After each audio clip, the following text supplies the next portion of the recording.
Papaano ba natin ma-achieve yung ganito ka-creamy, ka-smooth na ice cream? Yes, mga mi, ito yung tipo ng ice cream na kahit ilagay mo sa freezer ng pangmatagalan, hindi po siya magyayelo. Kaya kung interesado ka, tara samahan mo ko hanggang dulo. Sa recipe na ito, gumamit lamang po ako ng mahigit 1 kilong mangga. Yes, mga mi, kailangan po hinog na ang ating mangga para mas malasa. Ginawa ko lang po sa mga mangga. Kinayod ko po silang lahat para mas malasa. At pagkatapos naman ito, kinuha ko na yung aking all-purpose cream sa chiller. Bali na chilled ko po ito overnight. And yun ang gagawin po natin dito, ibibit lang po natin siya hanggang sa dumoble yung dami niya. Ma-share ko lang mga mi, ito yung sekreto para makagawa tayo ng malambot at napaka-creaming ice cream. Naglagay po ako dito ng 2 cups na whipping cream. Yes po, yung whipping cream po, yan po yung makakatulong para ma-achieve natin yung pagka-creamy at pagkalambot ng ating ice cream. Naglagay na rin pala ako dito ng 2 cans na condensed milk. Gumamit po ako ng mango flavor na condensed milk. And then binit ko siya ulit. Tapos naglagay po ako dito ng food color na yellow. Optional lang po yung food color. Pwede naman po kahit hindi na kayo maglagay. Next naman po, nilagay ko na yung mga mangga na kinayod ko kanina. So ayan, itodo na natin yan. So habang inilalagay ko po ito, matanong ko nga lang po pala, ano po ba yung pinaka-paborito nyong flavor ng ice cream? Pa-comment naman po sa baba.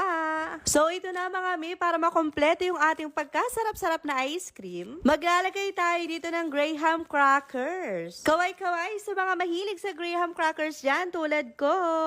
Bali, dinagdagan ko na po yung graham crackers ko para mas masarap. And then, minix ko lang siya, tapos magad ako dito ng cheese. Yes po, dahil mahilig ako sa cheese, maglalagay ako nito. Pero kung ayaw mo naman ng cheese, pwede naman kahit hindi ka na po maglagay. So, pagkatapos ko mamix na maayos, ito na. Ilalagay ko na sila sa kanilang paglalagyan. So, naitabi ko pa yung ginamit ko nung last time na gumawa ko ng ice cream. Sayang naman, diba? Tapos, ito na nga po, nilagay ko na silang lahat dito, and then nilalagay ko po ito sa freezer ng overnight. At makalipas nga lang po ang overnight, ito na po yung ating pagkasarap-sarap na ice cream. Ay nako mga mi, talaga namang magugustuhan nyo ito. Pag natikman nyo ito, talaga namang mafe-feel nyo na para na rin kayong bumili ng ice cream sa labas. Tingnan nyo naman kung gaano siya ka-smooth, ka-creamy, at talaga namang napakasarap ng lasa nito. O diba, kaysa bumili pa tayo ng ice cream sa labas, pwede naman natin itong gawin sa bahay natin. Mas marami pa tayong magagawa, mas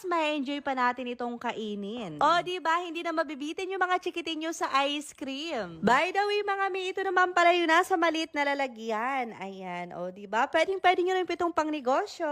Sa mga mamis dyan na mahilig sa extra income, naku mga mi, try nyo na ito. Hindi kayo papalpak at hindi kayo magsisisi sa rest.